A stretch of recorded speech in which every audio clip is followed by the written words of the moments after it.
cause. This time, it was a whole cast of artists and others promoting gun control to try to keep the pressure on Congress.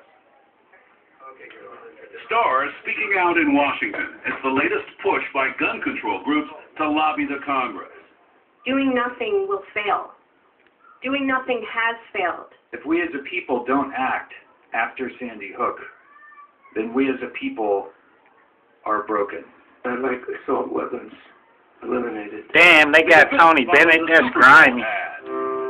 Shit is ridiculous, man. And a star-studded public service announcement. Look at this prick. Children This offended fine woman.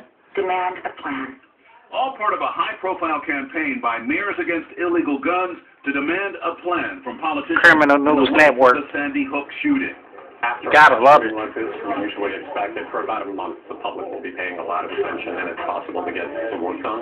But the window is still open. It's been more than 6 weeks and it's not close. But they keep putting out movies using all these guns, but they want to ban them, right? Michael Bloomberg is hiring Nice. Republican lobbyists and opening up his sizable wallet with an eye on the next election. He spent about $10 million in the last election and said he was putting his toe in the water. I guess we'll find out what the whole foot is worth.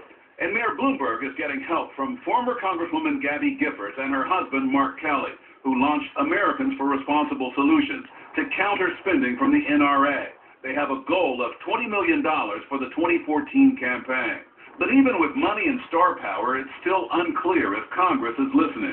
The hot-button issues of assault weapons and I thought Congress was ceremonial. Which one is it? Backseat to more modest legislation on background checks. Still, celebrities are hoping their message, sometimes with a little humor, will break through. The president and the first lady are kind of like the mom and the dad of the country. No, they're kind So of when your not. dad says something, you listen. And when you don't, it usually bites you in the ass later on. And just to give you a sense of the money disparity at play here, the NRA and other gun rights organizations spent a record amount in the 2012 election, while for gun control groups, it was their lowest total since 1990, according to the Center for Responsive Politics. 1776. In 2011, Will and the commence part of again. 2012, gun rights groups actually spent 10 times more than gun control groups. So those Bloomberg and folks like that have a lot of catching up to do. They're going to have to come up with the cash. Mike Bloomberg, the mayor of New York, he had a lot of money. Absolutely. If he wants to spend it, he obviously can. That's for sure. Thanks very much, Joe, for that report.